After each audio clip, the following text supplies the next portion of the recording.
Hello, everybody, and welcome to Machtails from the Cantina Live, episode number 36, the first live show of the year.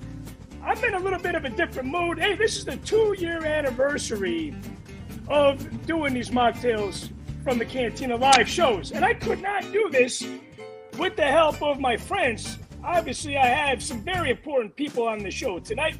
We're not talking about celebrity status alumni. We're talking about people that help pay the bills around here. I am your show host, Chris Mock, along with my good friends. I'm Antonio from New Jersey, show producer. Show producer Matthew Rooney and Mocktails celebrity. And random guy, Tyler Page. Hey, more than a random guy, you know. You guys do a lot for the show. I want to thank all my Patreon members.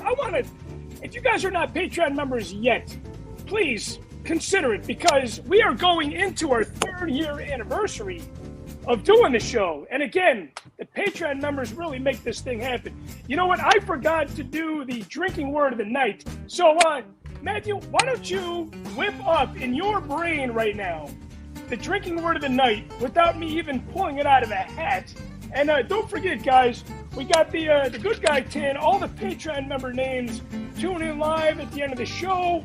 You guys will win a prize. Everybody except the low tier. There we go, Ahsoka. Every time you hear the word Ahsoka tonight, drink. Hey, speaking about drinking, dry January for you guys? Where do you guys stand on it? Tyler, let me start with you, man.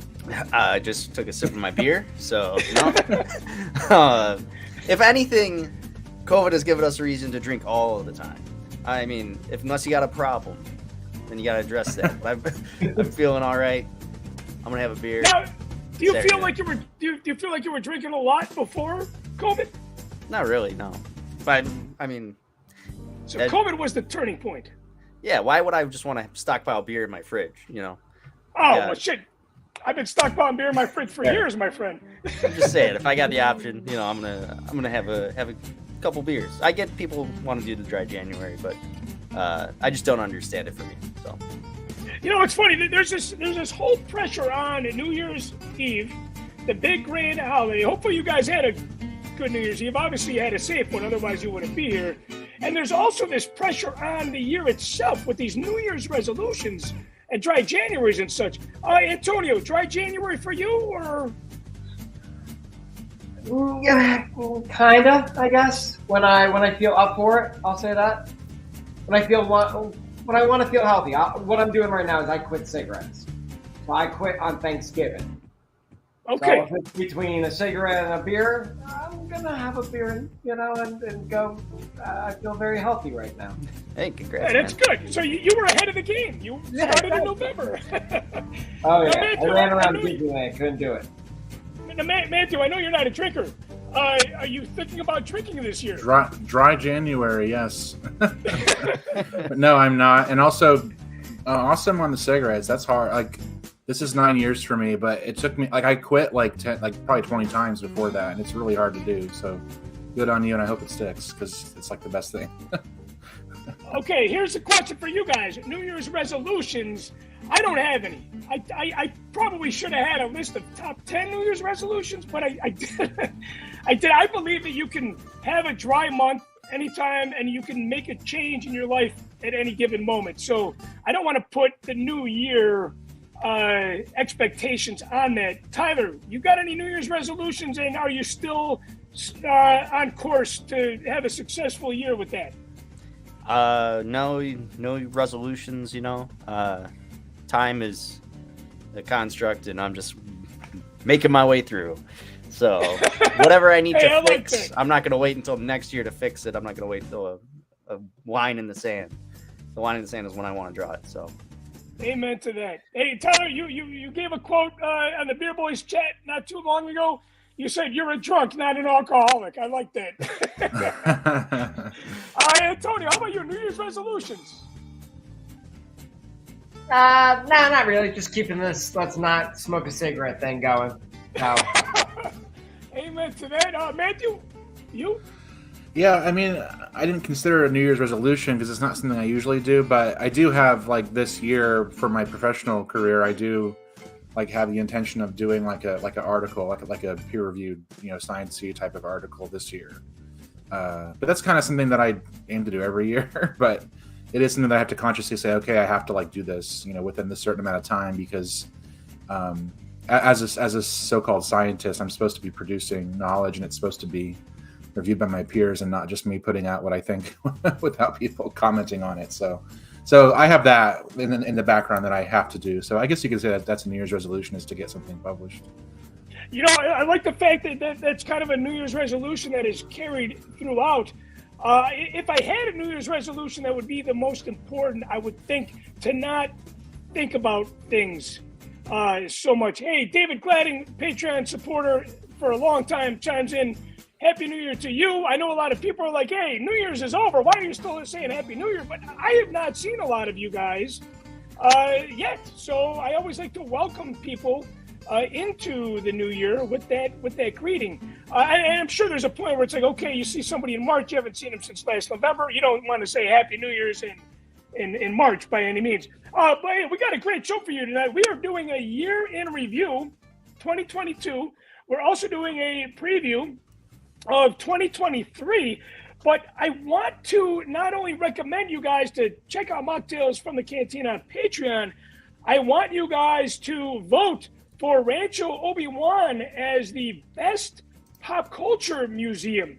They are number 6 right now. And brother and show producer Michael Wistock is a part of the Rancho board. Steven Sansweet is a guest and a friend of the show. I told Michael when I talked to him the other week, I said, I want to be hanging out at Rancho with him and Steve. Hopefully I can make that happen someday. I think it's just a matter of, booking my ticket. Have you guys been to Rancho Obi-Wan? No, I've not made the chance. I've been a member for a few years here, but never got out there. It's just it's on the bucket list. I feel like if I go, I got to go with Jimmy Mac whenever he goes. So. Yeah, right. And Jimmy's been out there. God, I feel like he goes out there at least 4 times a year. I feel like he goes out, maybe even more. I don't know. I think he only made it out there once. I think he goes like once a year at least. I feel like every time he's going out there, he's like, I'm going to California. Maybe he goes to California and he doesn't include Rancho as part of his trip, but or maybe it's just one of those things where time just flies by so fast. David says he went in 2018. It was amazing. I would expect nothing less than amazing. So we got to get out there. So make that our New Year's resolution, to get out to the best pop culture museum, because you guys are going to vote for that, and we'll all be out there. Hey, let's rewind the clock a little bit. Year in review, 2022. There were 3 really, really good shows, and I just kind of want to get a little bit of an opinion from everybody, since the smoke has cleared, if you will.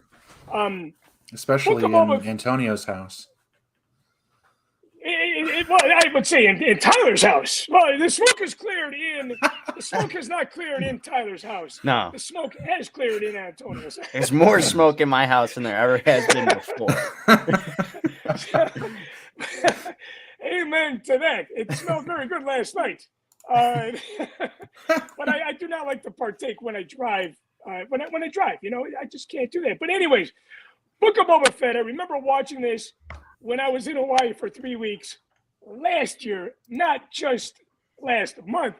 I remember watching this on my laptop and just being really happy that I was getting Tamora Morrison in a live action TV show reprising his role. So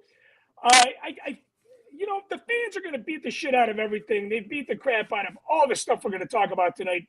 I personally like this.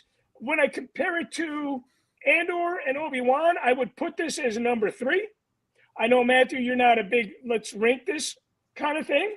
But I was very pleased. I was very pleased with it. And I think the most pleasing thing about it was not only was there was a crossover with The Mandalorian, which we'll get into for 2023, But it was just so cool to see a prequel actor in a live action show. And it was the first, but not the last prequel actor that we saw in live action this past year. What did you guys think about the Book of Boba? Antonio? I loved it. I mean, listen, it had its weird parts, right? Like, there's definitely stuff that I wasn't the biggest fan of. But, yeah, exactly. We're talking about live action Cad Bane. We're talking about just going back to Jabba's palace, or just going back to certain parts that we haven't seen in such a long time. I loved every minute of it. It was a lot of fun. Felt very much like a comic book, but I was totally down for that storytelling. So if I have to rank it, I'd put it in my top 3. Yeah, I thought it was great. I would put it, to be honest, since you do want me to rank things, I would say number 2 after Andor. I liked it better than Kenobi. I liked Boba Fett a lot. I really liked the stuff with the Tuscans. Like, maybe it's partially because I'm an anthropologist, but I really liked seeing them kind of give the Tuscans like some serious attention. Like they got a little bit in the Mandalorian season 2, but in this series it went way further than that. And there's a lot of connections they make with like some indigenous American groups, with like vision quests and taking hallucinogenics to have visions and things like that. Like I thought it was really cool, and it kind of showed that there's a diverse groups within the Tuscan community as well. So there's different groups, and they're not all just this one big thing. And so it was really nice to see that. And I like some of the stuff that some people didn't like very much. Like, I thought the mod parlor was really cool. Like, we've seen that in the comic books for years, like going back to Valance, in the old Marvel comics. Like, of course there's going to be cyborg people going around. I mean, you have droids that are fully functioning and pilot ships, so why not have cyborg things too? So it was kind of cool to see them kind of make it like a tattoo parlor, but it was with the modifications instead. I thought that was really neat. Yeah. So Matthew, you put this as number 2 on the 3 things that we saw last year. You put this as number 2. Yes. Tyler, where do you rank this, and what were your thoughts now that the smoke is long cleared? Obviously not in your house, but in the world of live action show, because we haven't not gotten an episode of the Book of Boba Fett in quite some time. Well, anytime you get a bassist in Star Wars, I'll be happy. So it was pretty cool. There's all these little moments in Book of Boba Fett that I like, and I met up with a RFR fan at Galloping Ghost a while back, and he asked me like, what have I rewatched the most? And I said Book of Boba, just because there's so many good moments you can just pump in, and it's like you're right to the action. I don't know why that is. Like, I honestly don't know why I watch the show so much, but it's really hitting me. I do have a question for you, Matthew. When he snorts the lizard, is there any precedence that you know of, or that I know your mom is probably a little bit more? I don't know your whole life, but is there any, connection there to any real world lizards or people snorting lizards? Should I? I mean, I've never heard of that specifically. No, but there's different ways. And I mean, I could talk to you a long time about it, but there's lots of ways that different people are, like, all over the world will enter, what we call altered states of consciousness. So sometimes it has to do with ingesting something. But for example, if you've ever heard of like whirling dervishes over in Turkey, where they do the spinning, like that produces an altered state of consciousness. Some Native American groups, before they do a vision quest, they'll fast for days, like go without water for days, and that will make you hallucinate. So there's all kinds of ways that different groups of people will go into altered states of consciousness, and there are religious reasons for doing so, or there's things that there's messages that they'll get, or they'll come into contact with their spirit world. So I've never heard of the lizard thing specifically, and I mean, I think they were taking it pretty extreme just because they didn't want to make a connection with a specific group. Yeah. But there's lots of different ways that people do that. Oh, okay. Well, Tyler, I know why you love the Book of Boba Fett, because Attack of the Clones is one of your favorite movies of all time. So yeah, I just watched it last weekend. I mean, again, going back to Tamora Morrison reprising his role, and just seeing him in live action, it was, I mean, how could you not think about Attack of the Clones? You know? Yeah. Even though it was post, Return of the Jedi, it was still 10. Mm-hmm. And that was, really the first time that we had seen that was the first time that we had seen Boba Fett without his helmet during that original trilogy era. And out of the three things that we got this year, I would probably I don't know. Do I put that at number 3 or do I put Andor at number 3? But hey, let's talk about that. Going on, Obi-Wan. This show blew my mind. I mean, Revenge of the Sith is one of my top 3 films of all Star Wars time. And just to see Ewan McGregor and Hayden in this together, and then they throw in Bail Organa and Little Leia. I was just, and it exceeded my expectations. I went in not having any expectations, and I was just like, wow, this is so cool. I think the number one treatment that I got was seeing the event at Celebration last year, where it was more of a cinematic feeling. We're missing that right now. We're missing Star Wars in the theater. We are seeing it in our living rooms, and it is not the same. So to see Obi-Wan episode 1 and 2 in a celebration environment with the crowd, with the actors on stage, I thought I drank the Kool-Aid and the hype. I was already wrapped up into that, and that's my number one show. I like this more than The Mandalorian. This is probably my number one live action show of all time when it comes to Star Wars. It was brilliant. I'm looking forward to seeing more. I don't know where it stands in the water because I am not that deep cut where I'm following every news segment, but later on in the show, we're going to do a little Star Wars roulette. I did read somewhere that Ewan McGregor is pushing this to be a season 2. Is that clickbait? I don't know, but I would be the first one to be like, hell yeah, we need more Obi-Wan. Antonio, where does this rank on your top 3 from last year? I would say I'm conflicted on this, but probably number 3. I thought the acting was great. I thought it was a really great show. I thought a lot of stuff that we saw was a lot of fun. Something about it, I don't know. It just didn't fully land with me, but I won't complain too much because it was still a lot of fun. Seeing Ewan McGregor back was amazing. Seeing those flashback scenes were amazing. The fights were awesome. The Inquisitors, man, maybe that's what it is. I wanted more from them because I was like a lot of people, a big fan of the Inquisitors in the video games, but really from Rebels. I just wanted to see, I just want a show that really goes into the Inquisitors, I think that's really what I want. Yeah, I think they sold them short, I think they did sell them a little short. bit. They had I don't know, it just felt like they had so much potential, especially all that infighting. I love that sort of stuff. So I don't know. Hopefully we'll see that in season 2 because it can't be over, right? And I don't think Vader's going to keep coming back. They can't keep having interactions with Vader and Obi-Wan, so maybe it's the Inquisitors that he starts to do battle with over the next year or next season.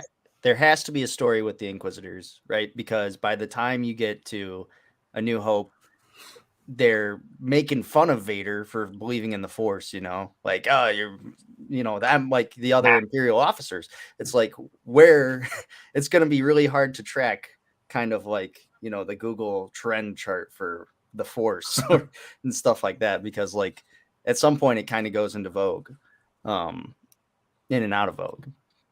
So yeah, I like what you're talking about, Antonio.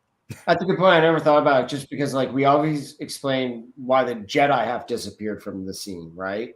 Mm-hmm. But really, there's also the other side to that. By the time that they get there, to episode 4, people are literally calling it like a hokey religion and something that they dismiss with a hand wave in this. Yeah. Never thought about that. Matthew, how about you? Where did this rank for you? I mean, I put it 3rd. This is part of why I don't like to rank, because that makes it sound like I don't like it, which isn't true. Right. Like, it's just out of the 3, I like the other 2 more. I think it's a combination of the Inquisitor stuff was fine, some of it, but then I didn't like how they kept killing them and then they weren't dead. That bothers me a little bit. And then the way that they resolved the Reba thing, I didn't like very much. She was great. I liked her throughout, but the last episode where she comes back and has the thing with Luke and to me it was strange and it didn't work for me. But like if they had had her killed, I think it would have been better. She was a very compelling character, and it was interesting, seeing her there. But I just like trying to save her for something else didn't gel with the way they were developing her. I felt so that kind of bothered me. And then just part of it's not their fault; it's due to them being making the show during a pandemic. They had to do everything kind of in limited situations, and so like a lot of the backgrounds and scenery just aren't as good. Like, I mean, especially after watching Andor and like how it's all done on location all the time, and it's so like rich. A lot of the Obi-Wan show is kind of it's obviously it's done on the volume, and it's just the acting is good, but just some of the environments aren't there. It's because they blew the budget on Ewan McGregor. yeah, that's and probably part of it too. Yeah. But I did like it, and I do think there's potential. I think for a second season, what they should do is have him go back to the Inquisitor base, because all those Jedi are frozen down there. And so have him wreck that operation. And then you can tie that into The Mandalorian and into Bad Batch, because I think they're probably there as while the Emperor is developing his cloning program for himself. Like, he's probably got them frozen in whatever that substance is down there in amber, because he's doing experiments, or he's having his scientists do experiments on them for cloning. And so you could have Obi-Wan and some of the rebels get in there and wreck it, and then that kind of delays Palpatine's cloning project, which is why he doesn't get recloned for 30 years after the film. So I think that would be compelling, would be to have have the Inquisitors come back and have him do that, and also maybe even be there for maybe even have Luthen come in or something, and have sort of some more rebellion origin stuff with Obi-Wan too, since he does have connections to Bail. And you could have Ahsoka there too, because Ahsoka is supposed to be with Bail too. So you have some good ideas and high expectations. I would say, what I want to do is listening to you guys on your thoughts. I know that when Disney purchased the franchise, I feel like they had good intentions. I believe that they did not realize how difficult their job was going to be, and how the fans have certain expectations. And I also do want to remind people that back in the day, when the prequels came out, I was telling Tyler this last night, you found out about it by hanging out at the bar, and somebody saw that you had an episode 1 shirt on, and they're like, I saw that movie, it sucked. There was no social media. Things were, the prequels did not get the love like they're getting now.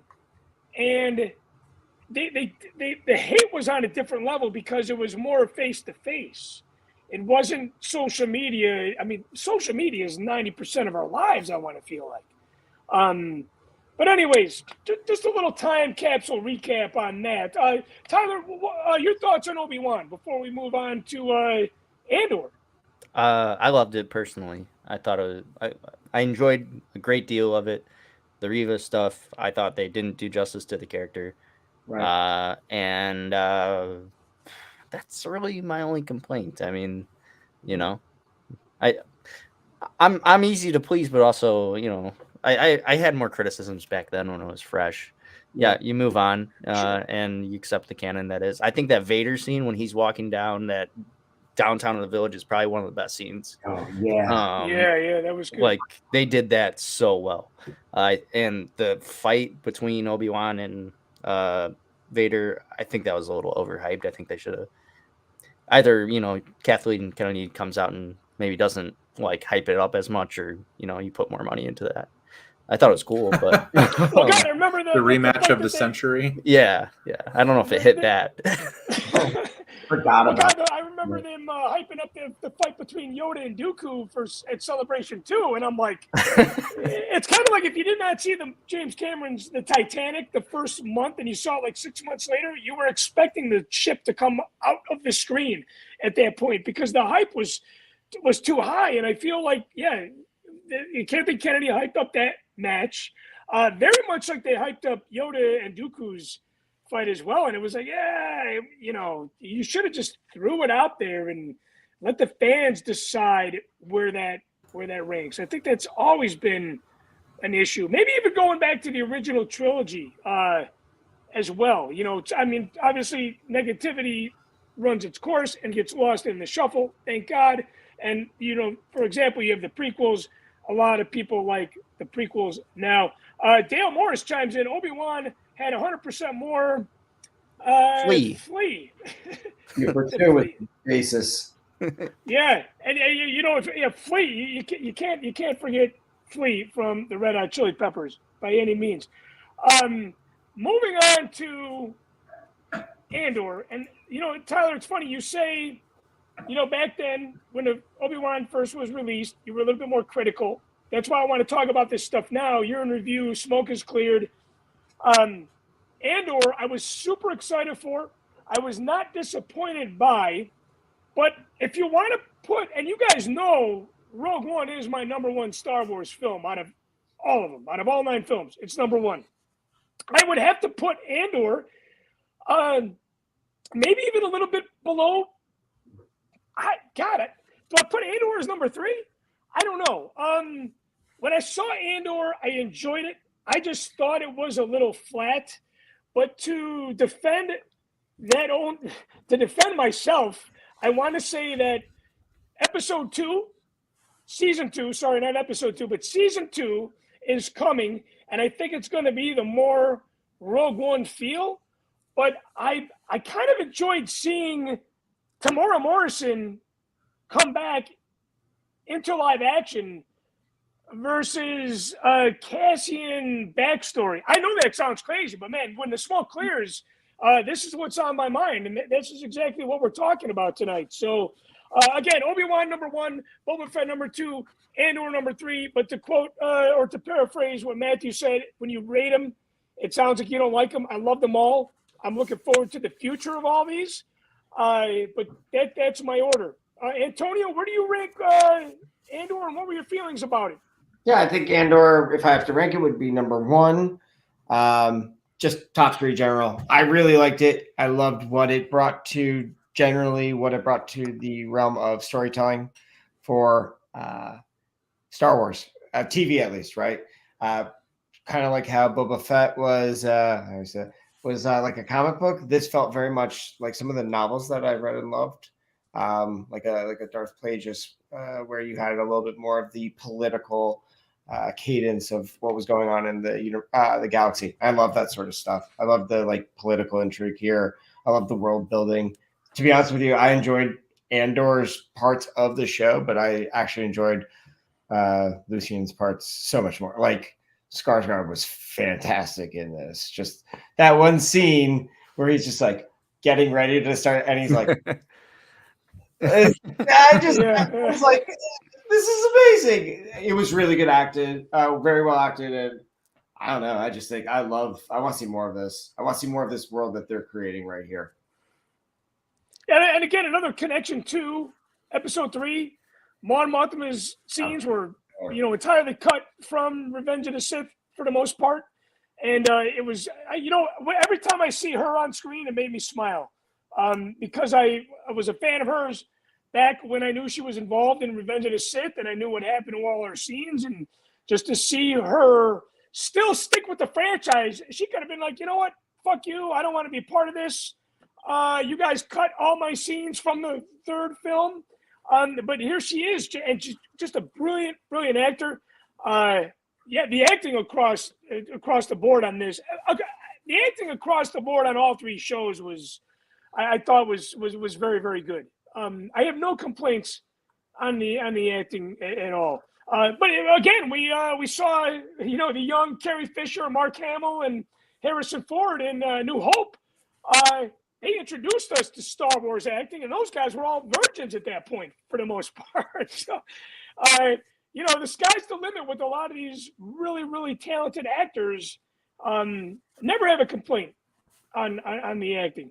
Matthew, where did you stand with Andor? I know you were very vocal about how you loved this show. Yeah, Andor is by far my favorite Star Wars series. And I like it a lot more. I like it more than a lot of the films too, to be honest. I literally watched when an episode dropped. I watched it like 3 times the first day. I watched it like in the morning by myself. Then I have a friend that I watch and then I'd usually put it on at work too, like while I'm doing stuff in the background. And I probably watched this series more than I watched any other series. I've watched every episode several times. So I've rewatched it like 3 or 4 times since it aired as well. I think it's so great. I think for similar reasons to what Antonio was talking about, I really like the sort of the drama and the politics, and I feel like it's connected to the real world more than anything else they've done, which I personally like. I know a lot of people like the fantasy and they want to be taken out of real world situations, but for me, it's stronger when it has that connection because it just feels more real. Like it's not just good guys and bad guys, and the Empire's not just like these bumbling fools. Like they're seriously evil. And one of my colleagues is watching it now, and he just watched I think it's episode 9 where they're like torturing Bix, and the guy dies in the prison, and it's probably the darkest episode. And up until then, he was like, I liked that, the Imperial one with the blonde hair, but then after that episode, I didn't like her anymore. And I was like, yeah, like that's what it's supposed to do. It's supposed to show you like how rotten they really are. And then the rebels are not just like these, ideal. I mean, Nevik is kind of idealistic, I suppose, but like they're real people who are engaged in a political struggle to overthrow the government. And so, they're not just, these idealistic crusaders. Like they have to get dirty to be able to do what they need to do. And so it's really interesting to see all that. I'm really enjoying it. Now, Tyler, before you give your 2 cents on Andor, year in review for Rebel Force Radio, which show do you think got the most love and the most hate? Obviously, you take the phone calls for those guys. You're very tied in with that community. Yeah. Is it like from an outsider's perspective, just you answering the phones alone? Do you think what do you think got the most love? What do you think got the most hate out of those 3 shows? So when I think back to Andor, a lot of people early on, and we were having this conversation here and other places, but they were saying like, "Oh, this is going to be the sleeper show. This is going to be the sleeper show." And when everyone starts saying this is going to be the sleeper show, then it's not really the sleeper show. But right, everybody's aware at that point. Yeah. But I think that show was. I think a lot of people hate Book of Boba Fett, but Andor was pretty divisive. I know Antonio and Matthew, it sounds like you guys had a great time with it. I personally had to convince myself that I liked the show quite a bit. And I've kind of had to rationalize myself in that space because it feels like a Tony Gilroy show with a Star Wars skin. But I think in the second season, we're going to get a lot more Star Wars in there, like a lot more classic stuff, a lot more tropes and things that I look for that kind of remind me of the universe that I'm in. That's not a knock on it yet. I'm going to wait till it's all out. But it was, I think there were times where I wanted more, and there were some great arcs in there, some great episodes. But if I'm would you say that Obi-Wan got the most love with the RFR community? There was a fair amount of hate. I feel like I don't know. That's a bad term, but maybe complaints. Armchair quarterbacks. I think as Star Wars fans, we have a high standard, right? We all want it to be the next George Lucas, big hit. And it's hard to do that. George is George for a reason. Like he has this for fans like us, it seems like he has this God-given talent to produce this crazy world. So to try and tap into other people and to put that into a corporate framework and deliver it to fans that's a really big ask. But I think they're doing an okay job. So, but yeah, I mean, I can't really. It's hard to say what was the what was the most hated. What was, if Star Wars Resistance came out this year, I could say that. But yeah, I think there was enough being served at dinner where everyone could get what they wanted. So, yeah, that's a good way to put it. And it's funny because the way that the community is with social media, especially, is you have people slam the stuff, and then right at the same time you have people that are gung ho about like, hey, I'm going to defend this because I love this, you know. And I think I think that's a really cool thing about fandom. We didn't really get that back before social media, so not to date myself, but I feel like social media, as a lot of you guys know, is really the game changer when it comes to everything. Music, baseball, and Star Wars, for that matter. Just go around the horn real quick. 2022, was it a good year, a bad year for you? For me, it was just a year after the pandemic where I'm like, holy crap, that really flew by. I feel like after the year 2020 had come and gone, I feel like just seeing friends, living life, it's just good to be out doing that again. And I feel like time is just going at light speed and leaving no prisoners behind.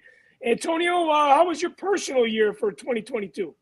Very, I would say very good. It had some low points. It had some high points, but at the end of the day, walked out with more high points than low points, and that's all you can ask for.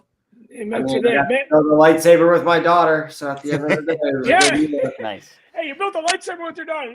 That is a high point for sure. Amen. Matthew, how was 2022 for you? It was a really good year for me. I mean, I always kind of think of myself professionally first, and I had a really nice year professionally. Like I did a lot of stuff with my research, and like I did some really cool stuff, you know, with my archaeology and with working with, you know, communities here locally. But I also got to, you know, build a relationship with you guys. Like I met you all in Nashville, and then that was last year. That was last year. I hopped on here as a show producer right away and got, you know, I jumped in and started hanging out with you guys. Like I never really, like I had, you know, been to like celebrations in the past. I went to Celebration 5, but I was mostly there with my kids, and I didn't really make Star Wars friends. Like I mostly would just go by myself and maybe talk to somebody here and there. But it, like this year, I, you know, made friends with you all, and so I think that's really enriched.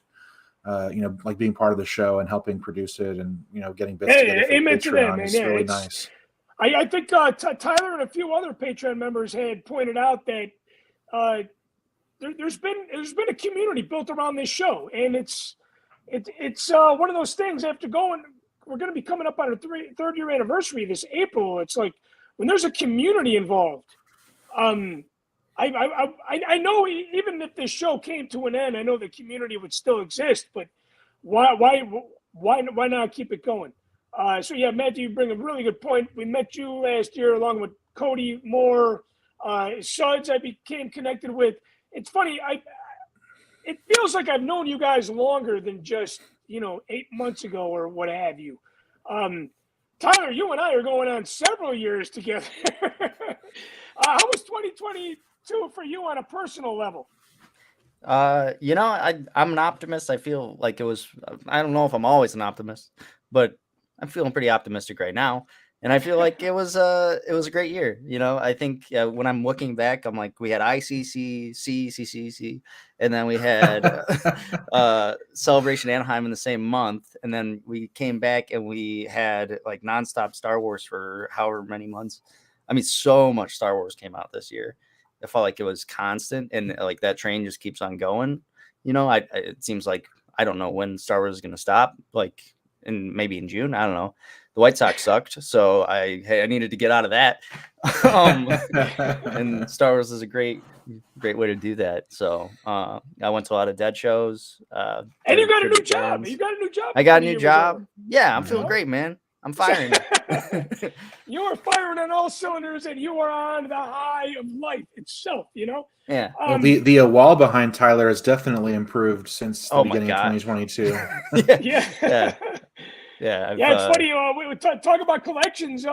Did you guys get anything cool for Christmas this year? I do want to share with you guys a funny story. I bought so much stuff for myself last year that it got to the point where I'm like, you know what, Michelle, I'm going to wrap this up, and Michelle, you wrap this up and put it underneath the tree. But what I did was I had opened up a box, and I had seen, you got to do a zoom in on this. I had seen this 12-inch Gentle Giant jumbo figure. And I was like, why did I reveal this to myself? Why couldn't I wait until Christmas morning? Look, the card backs, when these things go on sale, the card backs are not revealed. He comes with a removable helmet, and he's got 2 lightsabers. This was cool. And I also got another thing. Can't get enough of these jumbo figures. A retro mold of Darth Maul. And I opened this one on Christmas morning, but the Luke, I bought myself. Do you guys buy stuff for yourselves and wrap it up and put it under the tree? No, Yeah. I mean, I personally don't have a lot to spend on at all. It's mostly just to my kids. But man, the only gift, something. the only gift that I got really, like my dean gave me like a gift card, but I mean, the only gift that I got was from Rich Brendel. He gave me a Switch game that I wanted. I'm a big video game person, and especially the Switch, and so I got Fire Emblem Warrior. I'm a big Fire Emblem fan, and this is the one I didn't have because this is kind of like this is not part of the main series. It's like a side kind of. It's like a different type of game, but I didn't have it, and so Rich got it for me as part of our little swap that we did within the Machtails community, which is another reason why you might want to join the Patreon and you can do cool stuff like that. Yeah, we for those of you that are watching that have not been part of the Patreon community, I mean, $2. Come on, $2 you get the pot. I was going to raise the rates this year, and I never decided to do that. But until I do, you can take advantage of the prices from 2021. I mean, hey, inflation, everything's going up except Machtails from the Cantina Patreon level. So I feel like you have to keep it at $2 because then you're like the Better Off Dead newspaper kid who wants the $2. Going retro. Antonio, Christmas gift for you. I know you got some cool shit from a brother of mine. Yes, from Tyler Page himself, actually. So I'm not going to take it out because there's 3 things that come with it, but it's a New Yorker magazine with Aaron Judge on the cover. It is from Carlos Rodon's no-hitter as a Sox, but now he's a Yankee, so we're good with that. All right, we're all right with that. And then I kind of want to take it out. You know? Yeah, take it out, man. Take it out. This is actually really cool. I'm going to get this all framed. I already have it planned out, Tyler. Nice. Framed. It's going to look real cool. But this is from the Field of Dreams, the ticket. So again, Yankees, White Sox, Field of Dreams ticket. And Tyler and I were there, so that's a very personal gift. I love that. Well, again, talk about the community, right? Like, yeah. I got you when we went to Star Wars Day at Yankee Stadium. I had to sweet talk a very nice old lady security guard for a second Yoda bobblehead so I could send it your way, right? Like, I love that. Like these like personal connections and these personal, moments that we have, whether it's a gift or just, sending stuff off like one-offs. I actually have some more stuff that I have to send you guys away. So I love it. It's awesome. That's what I love about Star Wars. My Star Wars friends and my baseball friends, it's like you're always watching out for each other. You're always thinking about one another.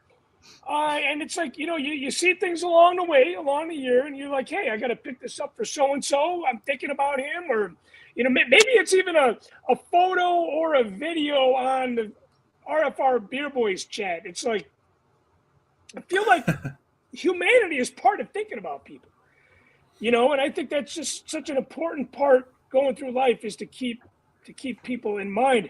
Hey, I want to talk about the year of 2023, right? Okay. You didn't ask Tyler what he got for Christmas, did you? I'm moving too fast because I see the time. I'm playing stage manager now. Yeah, Tyler, what did you get for Christmas? You got something really fucking cool. I did.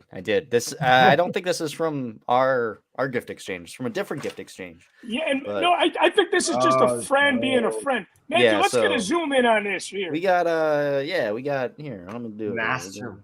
Yeah, I don't know how to do it. It's my there we go. There we go. My brother Rich Brendel, brother in force. Wow.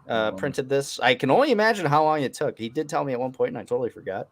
But yeah, it looks like a 2-day project right there. It's a nice, nice Mace Windu bust. It's massive. I mean, this thing's like. So did he actually like paint that, or did it print like that? I think it printed, and he kind of like spray painted it. I don't really know his process, Because I bet you he painted that like I don't know by hand, but I think he probably painted that as well as printing it. Yeah, it looks awesome. It's really sturdy too. Like there's weight to it, you know. So I thank you again, Rich.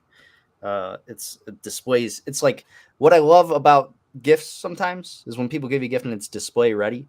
I don't have to do any work. It's just no put it symbol on in the your table. Yeah, like you send Antonio a bunch of shit. He's got to go out and buy. I know. I gave him. I got an art project to do over here. I'm doing arts and crafts next weekend. Nah, I'm just joking. Yeah, hey, Rich Brendel does some really great stuff. If you guys are ever looking for some custom ideas, you guys got some ideas, Rich Brendel can hook you up. Reach out to him. He's part of the Patreon Machtails community. Yeah, Rich, like 4 days and it was painted. Yeah, 4 days. You know, Rich, I got to say that looking at that Mace Windu bust, I can almost see Jocasta New in the Jedi archives, which is probably dead at this point. But I could see that in the Jedi library, you know? Chris, you got to get it where it's like the 12 busts. Or what is it? How many were there? How many banned Jedi were there? Not banned, but like 18 or something. Yeah, you have to have the bus lining like you're like walking down to your basement. Yeah, the bus on both sides. So hey, Tyler, that is one hell of a gift, and you know what? I always love getting custom gifts. Like when you came over this past weekend, you gave me what? You know, was it the weekend or was it the Christmas party? I don't know. It's all budding together. But you gave me that photo of me, Jimmy, Jason, and Billy Mack, and it's like it's a thoughtful gift, you know. Yeah. Thoughtful gifts are the best gifts. You know, hands down, and amen to that. Hey, okay, we're getting into the year 2023 preview. We're not going to talk about the Bad Batch unless you guys can convince me in less than 30 seconds why I should watch that. And if anybody wants to give a go at that, I'm all ears. Anybody? 30 seconds or less? How did clones become stormtroopers? Like, how does that transition happen? That is what you're getting in the Bad Batch, I think. That's your main story. It's called the Clone Wars plural. We don't know what that means, you know. So that would be my pitch to you. Are you enjoying the show? I liked it a lot, man. I mean, there's you know, people have been saying there's filler episodes. I'm sure it's not scratching everyone's itch, but I think it's you could put out you could take the hottest chick in Star Wars and have her, you know, in a bikini the whole entire episode of whatever, and people would still bitch and complain. So I would. I'd be like, what does this have to do with Star Wars?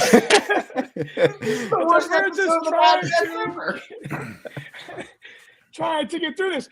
Okay, babe, you know what? I'm gonna rewind the clock a minute because we already made that segue. And you know what? Let's go through the segue and then we'll backtrack.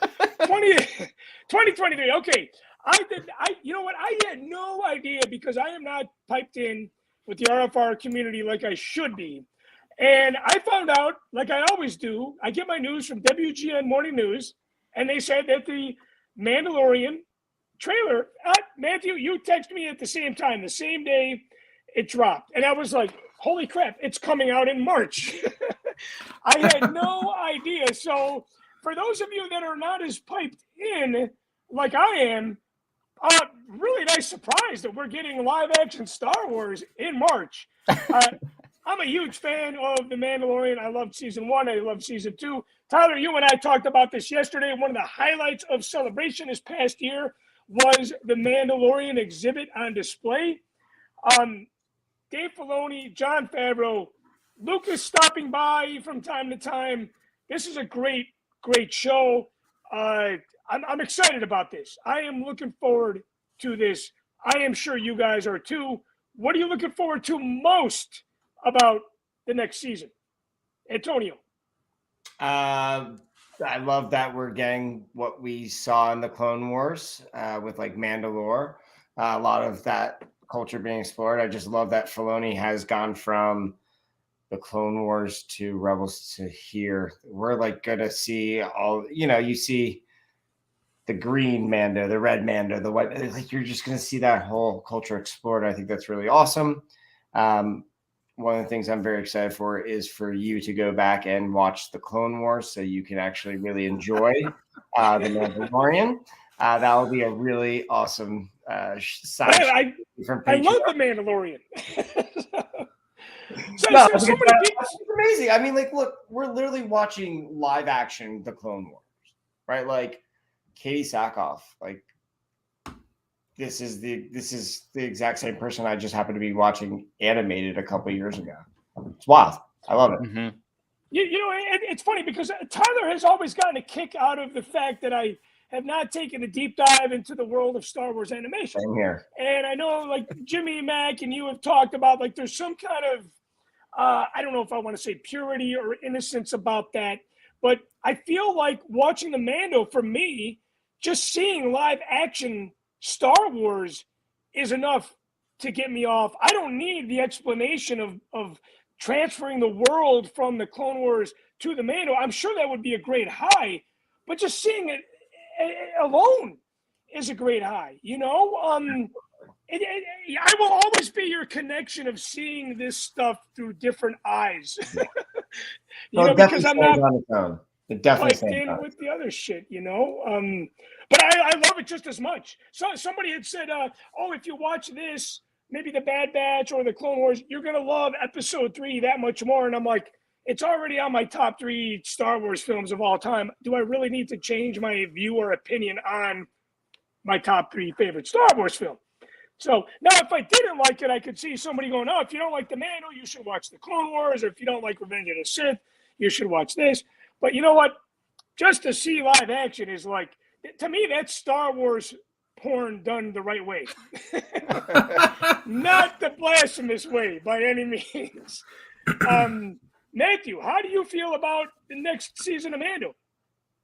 I'm really excited. I've always felt like, you know, it's called The Mandalorian, and so it's leading up. I mean, I feel like his destiny is that he's going to be like the leader of the Mandalorians, like he's going to bring them together in some way. And so I think we're going to start to see that in this season. I love Bo-Katan, and so I kind of like, to be honest, I'd like to see Bo-Katan kind of kick his ass and take it back, but they're not going to do that. But yeah, I think it's going to be interesting to see that, and then hopefully they'll get more into Grogu and his background. I don't know how much they will, but it would be nice to get more of Grogu, so that way we can stop speculating about it. You know what? I would think we're going to get plenty of Grogu.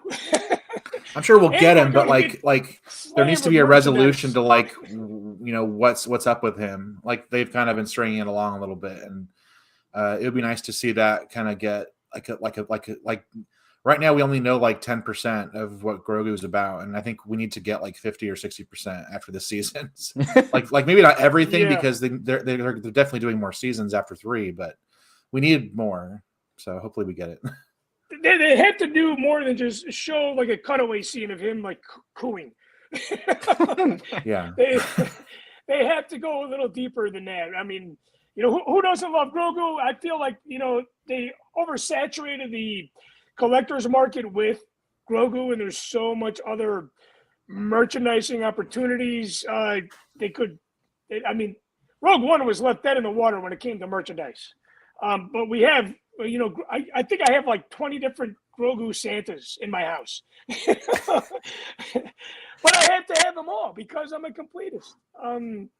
You know, Tyler, how about you when it comes to Mandalorian? Where are you standing with your expectations for Episode 3? What are you looking forward to seeing most? Yeah, Matthew. Not Episode 3, Season 3. You know. Yeah, I know what you mean. Matthew hit it on the head. I think, you know, we really need some progress on Grogu here. And Jimmy and Jason on RFR have been saying that in a really well way. They've been expressing that, I think, in a good way for a while, because it just feels like, you know, I do not like being strung along. I do not like, you know, the mystery box. So I'm ready for them to tell us that story. So I'm ready for that. I think there's going to be a Mandalore war of some sort. I think they're going to scale things up, which seems cool. You know, I'm ready for that too. And I think I mean, like they got a home run on their hands already. You just got to make sure you keep going. I don't know how you take the steam out of Mandalorian. It is the show for Disney Plus, I think. So not just Star Wars, not just that's what brings people to Disney Plus. People talk about that show. So I think they're gonna be successful again this year. Well, yeah, I think that was one of the pioneers in live action when it comes to Star Wars. So that's kind of going to be the granddaddy, the grandfather of all things live action. Going on, but before we get into the next one, I want to, not caught up on the Clone Wars. Never saw a full episode of Bad Batch. I don't read the books. I'm a passionate fan. I wouldn't consider myself a Star Wars poser. I would consider myself like the Grateful Dead fan that doesn't know about the Bill Graham Fillmore history, right? I'm attached to it. I know about it, but I don't know the big picture. The Skeleton Crew. I have no fucking idea what this show is about. And so you guys can fill me in. I have no comments. I found out that this was a live action show because I'm like, oh, this sounds like another Bad Batch gone wrong kind of show. Can any of us fill this in? Because I can't. I There's heard not really much about it. Basically, and I don't know who this person. His name is John Watts. He's another filmmaker that Jon Favreau knows. And so Favreau had basically challenged John Watts to come up with a Star Wars story. And so he submitted this story treatment, which became Skeleton Crew, which will have Jude Law in it. And it stars like 4 young people, I think like middle school aged people who are on this like adventure together. And so Favreau has said that it's supposed to come out like after Mando 3. And then he said in an interview that when he was writing, or he's still writing Mando season 4, he's writing them. I don't know if he's writing them into it, but basically Skeleton Crew is designed to kind of merge with Mandalorian in the way that Book of Boba Fett does. So like Favreau is on for this, and they're going to, have it, like, it's going to be during the same time period. And so they're going to mix into the Mando show as well in the future. Well, I don't feel so bad that Tyler I have no idea. This got announced at Celebration, and I learned because I was walking down a hotel hallway with Jimmy Mack, and he's like, "Hey, did you hear about Skeleton Crew?" I was like, "What are you talking? What are the words coming out of your mouth?" Yeah, it was totally new. Like never pirate, had said anything about it before. Like a Star Wars pirate show, right?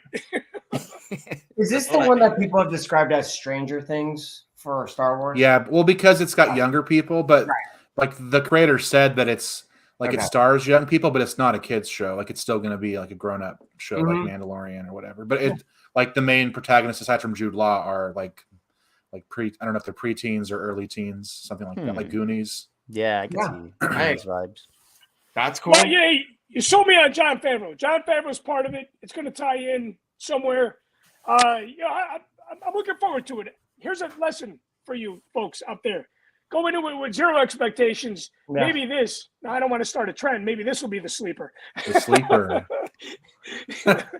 Yeah, okay, so moving on to the last and third final thing. I know everybody cannot get enough of Ahsoka, no matter what form she is in. No matter who portrays her. I know a lot of people are like, man, we really want to see Ashley Eckstein get the acting classes to portray her in live action form. You know what? Tyler and I met her last year, and the photo's on my wall, and maybe to celebrate the 2-year anniversary of the live show, I should walk away from the camera and grab it off the wall. I only did that during episode 1. But, man, we met her at, I forget what the fuck it was. It was in C2E2, yes. But she was the nicest lady. Great person. And prices were non-celebration prices. I have a feeling when she comes to Celebration, not this year, but next year, she's going to be lines out the door, very expensive, but wonderful lady. I'm excited to see this show. And you know what, guys? I'm not attached to Ahsoka in a Clone Wars kind of way. And I'm still excited to see this because it's live action Star Wars. Well, and it's going to be more. It's more of a Rebels, I would say, sequel. I mean, obviously Ahsoka was in Clone Wars too, but it's going to have a bunch of the Rebels characters in it, so it's more of like a Rebels spinoff in live action. And I did see a season and a half of Rebels, and I did like it. So that'll be even more of a reason to go back and watch it. And I can experience the animation turn into live action like the rest of you guys. Antonio, how do you feel about Ahsoka coming out? This is probably the one that I've been the most excited for, but also a little apprehensive, just because Ahsoka. Everyone says she's one of their favorite characters. Same here. She's one of my favorite characters. Like of the characters that I collect, it's her and Chewbacca, right? Like of all like the figures and stuff that I collect. So I'm really excited. I think it could be really amazing. I think what they're building towards with the stuff in Mandalorian, the stuff here, and how this is a continuation of Rebels, and like what people kind of call the Filoni verse, right? I love what it seemingly is building towards. And if that's a live action movie back in theaters that has to do with all this stuff, I'm very much down with it. And Thrawn's the big bad guy. All right, no more speculation, but that I love all that sort of stuff. So very excited for it. I think we need that. I think we need a feature-length film with characters that we've already been introduced to. I feel like that is, to me, that's the Star Wars way. I get the whole streaming thing. I get the whole, seasons or several episodes in a season. You can't really do that in a movie-style format. Even though I think that they should probably debut the episode 1 and 2 of a TV show in the theater. I think that would be a great way to experience Star Wars was made for the big screen, and it was made to be experienced on the big screen. And we're definitely missing that element right now. Mm-hmm. And I think that really, truly needs to come back in our lifetime, which I hope it does, and I hope it's done. I hope it's done well, and I hope it's done right. Matthew, your feelings on Ahsoka? I'm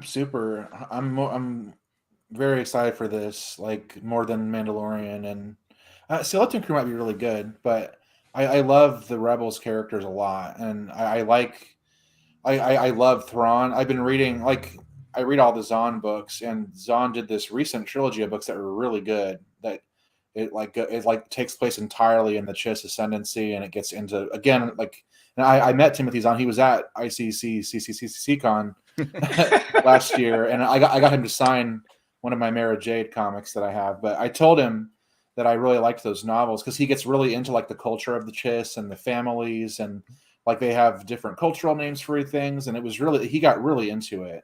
And so I'm excited to see Thrawn in live action. But also, we're gonna. I think this is gonna scratch the itch for people that want to see Jedi and Force stuff, which we haven't seen as much. There's been a little bit in Mandalorian with Grogu, but I think this is gonna be heavy because you're gonna have Ahsoka, and you're probably gonna have Ezra too. And so, it's possible that Ezra is teaming up with Thrawn. He was good when we last saw him, but maybe he'll be on the dark side, or maybe he's there is no Jedi except for what Luke's getting started, so maybe he'll be. Kind of on Thrawn's side. But I also think Thrawn, in the recent books, Thrawn isn't really a bad guy anymore, as much as he was in the past. He has his own agenda, and so we might find that he's more complicated than just being the big bad, and so maybe he convinces Ezra to go along with whatever he's got in mind for his goals. Now, Glenn Nelson is not joining us on this episode, but he will join us hopefully on next month's episode. Tyler, do you have this fascination with Ahsoka like our brother Glenn Nelson does? Where do you stand with the show coming up at the end of the year? Not as hardcore as Glenn, but Glenn did buy a shirt at Celebration. It was I got this shirt. It was sold out, and I saw it, and I was like, I got to get that shirt. So I hit the store the next day, and I found the shirt. And it was an Ahsoka shirt. It was awesome. I loved it. But I think that this show is going to be probably one of the most divisive shows. I think there's going to be people who absolutely hate it, and there's going to be people who absolutely love it, because that's just the way Ahsoka is. And there's probably going to be conflicts with the Ahsoka novel, which has happened before, and people had a hissy fit about that. I don't really, if you're asking me, I think if you ask most people, it's not canon unless it's on the screen. Yeah. And that the Ahsoka novel wasn't my favorite. It was all right, but it wasn't. It felt inconsistent for me. So I'm excited for that show. I think it's gonna be probably pretty good, but there's gonna be people, who I think, there's gonna be good criticisms and bad criticisms. That's the most interesting show, right? That's Filoni's like really first big step into live action. To direct it. And that is like, I hope it goes well, man. I really do. Well, you better be prepared to listen to all that when you answer the phones for Rebel Force Radio. I'm sure those phones are going to be ringing off the hook. Going around the horn real quick here, on a personal note, and again, I feel like I'm living in the moment right now. I don't have any expectations for 2023. I didn't write anything down on New Year's Eve, like what I loved about last year and what I'm looking forward to most this year. I feel like I just want to live life to its fullest. Antonio, you have one thing that you're really looking forward to this year on a personal level? Absolutely. Something I just told you about. Birth of our third child and our second son coming mid-July. Right on, Amen man. to that, man. Yeah, man. So very excited. We learned about it around Thanksgiving, but then, do the proper thing, wait a couple months, get all the tests back, and so now we're socializing it and very excited. So just trying to figure out our name. Just another Yankees fan, man. That's right. And honestly, you gonna name him Judge? As long as he's an Astro fan. Yo, there we go. Yeah. He'd be like, Dad, I'm a Cubs fan. And I'd be like, that's fine. But if he told me he was an Astros fan, I'd be like, oh, son, I love you. Well, hey, you know what? I don't think anybody could get a better. Can you have a better year than that? I don't know. Tyler, you got your new job last year. Can this year be any better for you, Tyler? I don't know. I'm just living life one day at a time, and Amen to that, man. I'm having a good day each time, hopefully, mostly. So. Oh yeah, Matthew, how about you, man? Nothing particular. I mean, I going to do a lot of the same things I did last year. I'm hoping I can still afford to come out to Nashville in May and see y'all, or even if not, or maybe in addition to that, maybe come up to Chicago for like a few days and see everybody and go around and see things. So otherwise, it's just my regular stuff with work. I got the guest bedroom here. Yeah, it sounded like you're always welcome to stay here, and it sounded like you had a really good year last year.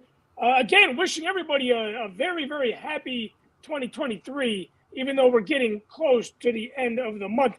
Tyler, I got to call you out a little bit. We haven't done a live show since the Machtails from the Cantina Christmas party. You dropped an F-bomb, which is funny because I use the F-bomb in front of my daughter all the time, but she knows not to say that. I think when she heard you say that, she was probably like, oh, Daddy's not the only one that says that word. Yeah, I regret saying that. I was under the influence of a couple of substances at the time. And that'll do it. And, she was right there. I really should have known better. So sorry again to Danny. Use the F-bomb. I think you should encourage your kids to swear at the right time. I feel like you probably hit at 14. There's a reason. Sometimes you just got to say something, man. So it's just a word. You know what's funny? My daughter, before my daughter was born, I used to swear around my grandma. My grandma was 80 plus. And she's like, what are you going to do when you have a kid? And I was like, I don't know, Grandma. I'll figure it out, And I've been swearing ever since I was a kid. And the fact that my daughter knows not to use that word that I use regularly. I go back Christmas story, Budge. He's like, my old man.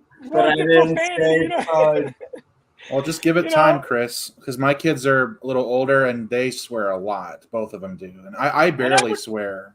But like especially like when they're talking to their friends, or like my daughter has a boyfriend and she curses at him all the time. When she's older and if she chooses to do that, that is fine. Yeah. Two things that I wish my daughter does not do is swearing. If she swears, it's okay. But I'm always like, I I don't want to introduce my daughter to. I don't want to make it taboo, which is funny because in my house it's not taboo. But I don't want my daughter to be like, you know what, I drank because my parents drank. But this is Machtails from the Cantina, and this is what we do on the show. We curse and it's we one drink. of those things. Yeah. If my daughter drinks, it's fine. But if she doesn't drink, I'll be like, hell yeah, it's thumbs up for you. Tyler, did using the F-bomb end you up on the naughty list with Santa Claus, or? I mean, I don't know. I got a bunch. My dad always drops off a bunch of random Star Wars crap at my house. Nice. So that's kind of. I mean, some of it's nice. Some of it's like, what am I gonna do with this? Darth. If anyone wants a Darth Vader gumball dispenser that has a really beat up box, let me know. I'm not. I almost took that off your hands yesterday when you showed that to me. I'm like, you know what? I could fit him in the case. You don't. There's no reason, but yeah. I mean, I don't think I ended up on the naughty list. I feel like I'm all right. Maybe I don't need Santa. Because Santa Claus doesn't come for me because Danny knows that he doesn't leave gifts underneath my tree because I'm on the naughty list. Hey, speaking about Christmas. I got 6 full-size Christmas trees up right now. You guys, any Christmas decorations up? Mine are still plugged in. I'm looking at them right now. No, we were all here we weren't in Hawaii for 3 weeks, so we had time to put our Christmas decorations away. You had time to take that stuff down, right? Antonio, I see the tree in your shot. It's not there anymore. It makes me a little sad that it's gone. Yeah, my trees are gone, but as you can see, the one patch of Christmas lights that I'm just not going to get to. It's like around a big bush, a rhododendron bush. I don't know. No, okay, they look white though, right? They're white lights. Soon enough. Was it? They look like they're white lights. Yeah, exactly. See, it's funny. I had this way of the Christmasifying my place without getting rid of everything. If they're white lights and if they don't have Santa hats on them, they can stay up. Eventually, they just become like nice summer nights. That's what we say. I usually think about it before Easter. But yeah, they become nice. Yeah, like my neighbors. My neighbors got these lights out in the back year round. Tyler, how about you? I saw a Christmas light strand at your place. The Christmas light strand is going to stay up year round. That's just like a part of it's a nice warm light, so I keep it up. It's a nice, keep it on if I'm playing video games or something late at night. And then it's got to be that's the white your bachelor ambiance. Lights, Mine are colored. Yeah. I don't know. I like what I like. But I don't mean to be the Christmas light Nazi here. But I do have the action figure display, with all the candy cane figure or whatever. Yeah. I got that up still. All of those have fallen down now, so it's just a piece of junk sitting there. It's not even displayed well. So I got to clean those up, but that's about it. Well, hey, guys, we are well over time, but, we had to go a little bit over an hour because not only is it technically the 2-year anniversary of the live shows, but it's really hard to do a year in review and a year preview in less than an hour's time. I want to thank you guys for joining us on tonight's show. I want to thank everybody for their Patreon support. I do want to do the name draw right now. You guys win a prize for this. You have to tune in live.